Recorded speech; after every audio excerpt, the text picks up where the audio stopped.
Good morning, ladies and gentlemen, boys and girls. My name is Brenna Victoria, and today we're going to be talking about the Favoriten Murders. Now, before I go on, warning parents, if you do not want your kids to listen to this video, I suggest you go ahead and end it now. On today's video, I'm just going to be using footage that I recorded of the backside of my house. I mean basically in my backyard, because I didn't feel like looking up the pictures to this case, so I'm sorry.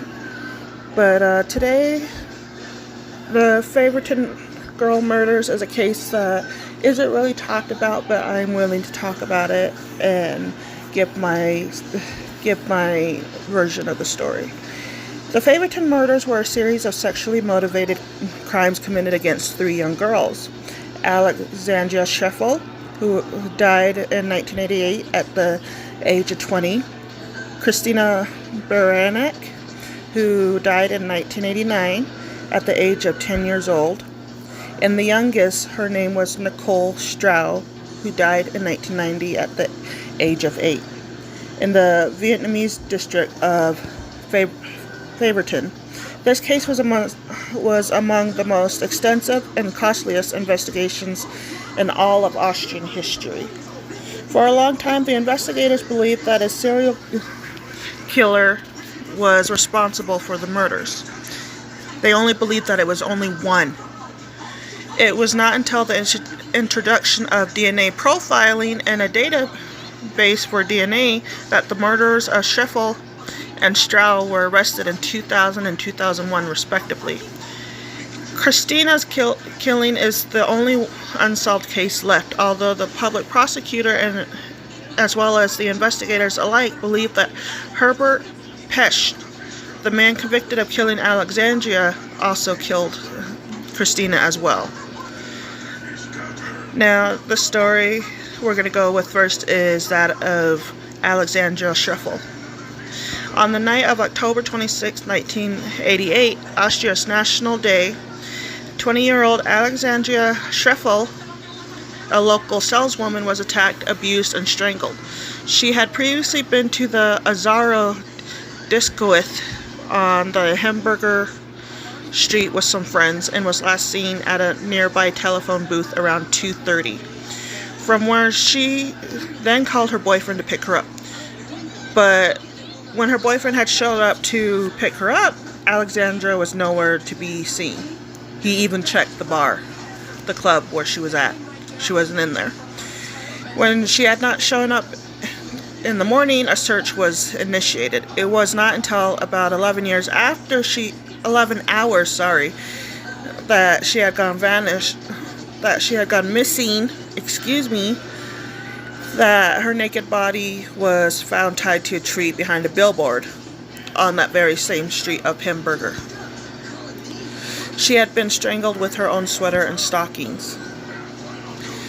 The investigators looked for a masked man who had molested and attacked several women in this area several times in July. A cab driver who, according to testimony, had spoken to Alexandria and was seen in front of the discoith, as well as three young boys who, according to another testimony, were seen following Shuffle after she had left the building. Within a few weeks, investigators had interviewed more than 500 people, including those at the club, and they had also talked to those in a nearby bowling alley. They also took the liberty of talking to sex offenders living in the area, but all the sex offenders came back as negative. They never came in contact with her, so basically the culprit remained unidentified. On November 11, 1988, Alexandria Shuffle was buried in the Vienna Central Cemetery, with her funeral attended by over 250 mourners. Now that is sad. 250 mourners. Maybe some of them knew her, maybe some of them didn't, but it was nice that her family and friends could have that support.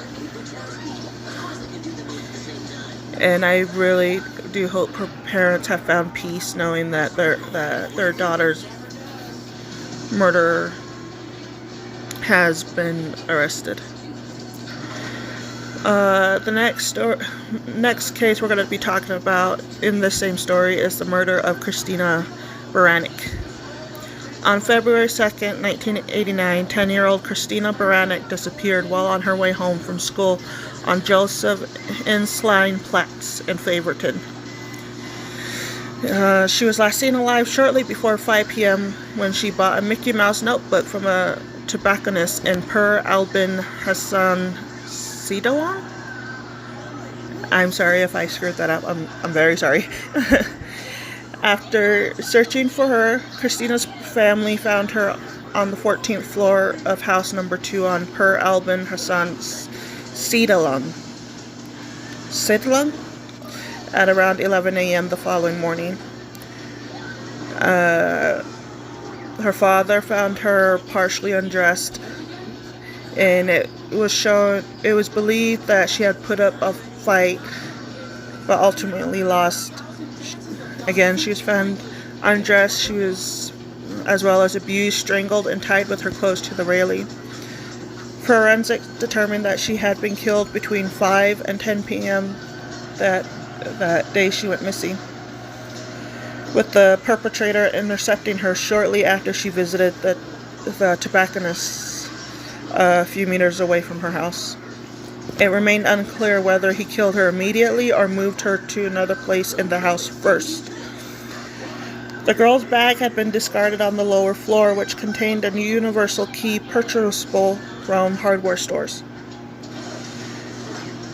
The investigators immediately realized that there was a connection between Christina's murder as well as Alexandria's murder. This crime scene was less than 5 minutes away, and the perpetrator had acted in a similar manner. In addition, in both cases, the killer had taken an article of clothing as a trophy. The police suspected the perpetrator lived in Per Albin Hessen Sedalong, one of the largest municipal housing estates in Vienna, with over 11,000 inhabitants at the time. Now, before I go on, I want to talk about how I find it very sick and disgusting that perpetrators would take an article of clothing as a trophy. I mean, what is that supposed to make them feel like? Happy, excited? No, it just shows that even though it's putting fears into the city or the town or the community, he knows that he's winning by striking that fear. No. You have to be a sick-minded individual to do something exactly like that. Which is why, and I hate to say this, which is why sexual predators of men, women, and children deserve to be castrated or hanged or chemical death. No one deserves to die like these young women did. No one deserves to die like this, like the passive victims of male and female. We are supposed to protect our own. We're supposed to protect our children. We're not supposed to sexually abuse them for our own happiness. Men and women like this deserve the death sentence, and I'm sorry, but that is my honest opinion. Before we continue with the rest of the story, if you are enjoying this video and wish to hear about more scary or creepy stories and abandoned places, please hit like, subscribe, and don't forget to hit that bell icon for notifications. Now, let's return to the story. What followed was the most extensive investigation in Austrian criminal history. The investigators examined around 1,000 people in Favoriten alone, including all 580 male residents of the complex who were older than 13 years. In addition, all 650 apartments were checked, in one case even with a court order. The entire floor on which Christina had been murdered was cut off and taken to the laboratory, with assistance provided by the Wiesbaden Department of the German Federal Police. Hundreds of posters. Sorry, this is starting to make me cry. Hundreds of posters were put in the area on where Christina was shown in a color photo montage with the clothes she had worn on the day of her murder, with the Viennese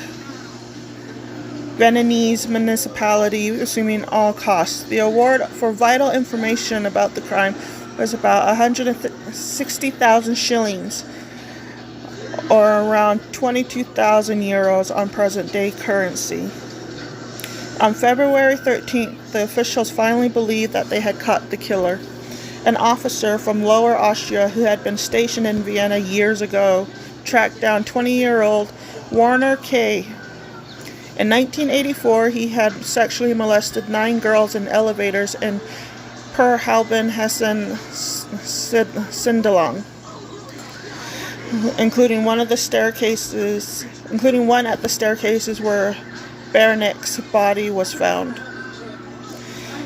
The officers also found out that he had gone to the same school as Christina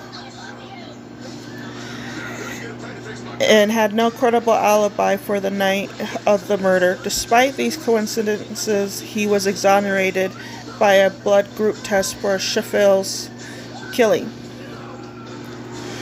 and believed to have a solid alibi on the night of Christina's death. On February 17th, Christina Varanek was buried in the crematorium of the Vienna Central Cemetery. Among the more than 400 mourners was then Interior Minister Franz Lusanek.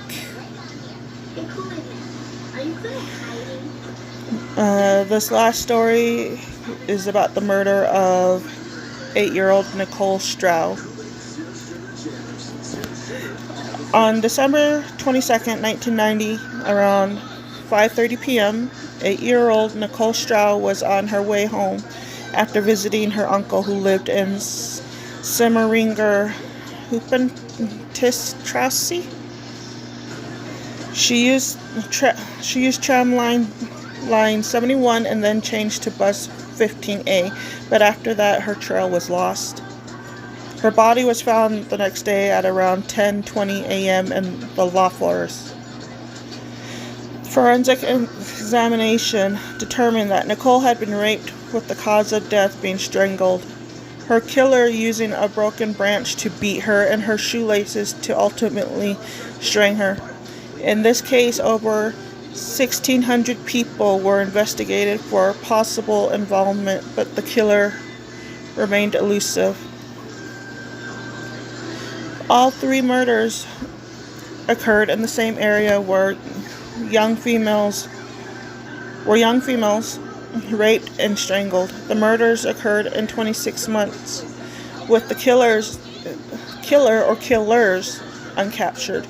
As the first 2 victims were murdered in almost identical ways, this led investigators to believe for a long time that they were dealing with a serial offender. Almost 4,000 people were examined and questioned, including hundreds of men who had already been convicted of sexual offenses.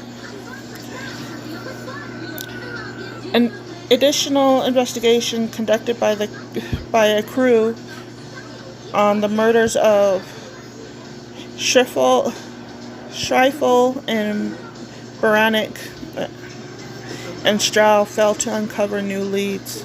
At that time, there was no genealogical test in Austria, only the less precise blood group tests. When the DNA database was introduced on October 1st, 1997, Alexandria Shuffle's DNA was among the first to be included. The only thing missing now was a sample from a suspect. In September 2000, chance came to the aid of investigator Herbert Pesch, who was born in 1968, was involved in a scuffle and attacked the intervening police officers, for which he was therefore arrested for civil disobedience. At the time, it was customary to take an oral cavity swab from suspects for this class of offenses, including for Herbert Pesch. 3 weeks later, a DNA match was made to the Shuffle case. Herbert Pesch was arrested on October 1st, 2000 on suspicion of murder. He was among the first suspects questioned after the night of the murder in 1988, but due to a mistaken Forensic Medicinal Institute at the Forensic Medicinal Institute in Vienna, an incorrect blood type was determined from him, and he was eliminated as a suspect. Now, if you guys are going to get mad about that, just remember that this stuff happens all the time. And I know you think that's an excuse, but it's not. It does happen all the time. People need to understand that. But let's continue. As a result, the files for the other two murders were reviewed anew. The 25 closest suspects in the Nicole Stroud case were again scrutinized, with the criminal list asking each of them for a DNA sample. Only one, Michael Pesch, born 1966, a known criminal, could not be located. At the time of Nicole's murder, he was in a relationship with her aunt, from whom he received an alibi at the time. On September 27, 2001, he was arrested near his home. He refused both to testify and to give a DNA sample, much like he did back in the 1990s, and was simply forgotten. This time, however, he was ordered by a judge to give a sample, which was applied in spite of his persistent refusals. On November 28th, he was linked to Stroud's murder via his DNA. In the meantime, Herbert Pesch was sentenced to 15 years imprisonment on December 11, 2011 for Alexandria's murders, spared from the maximum sentence of 19 years. On June 13, 2002, his appeal was discarded and the sentence was finalized. He was additionally charged with Varanek's murder, but since DNA traces couldn't be acquired anymore, the proceedings were discontinued. Criminal psychologist Thomas Mueller and public prosecutor Ernest Kloiber testified, however, that Herbert Pesch was certainly guilty of the killing. On December 2nd, 2003, Michael Pesch was sentenced to life imprisonment for Nicole Stroud's murder. During the sentencing, the jury's decisions caused a stir. Although the chances were less than 1 in a quadrillion, according to forensic medicine, one of the jurors pointed out to another person with the same genetic characteristics. For example, there was a 7.1 guilty decision on the sexual abuse charge. 2 of the jurors believed him to be the rapist, but not the killer. For the murder charge, the decision was 5-3 for his guilt. If only one other juror had voted otherwise, the decision would have been 4-4, and the accused would have been acquitted. Now, it doesn't say if Michael and Herbert Pesch were related, but to kind of be born close in age, close in the same, like in the 60s. One was born in 1966, the other was born in 1968.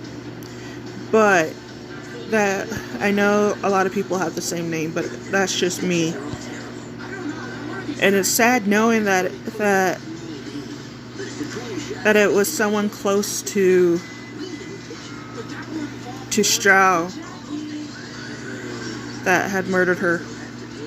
I mean, dating your victim's aunt and then raping and murdering her. That's like low.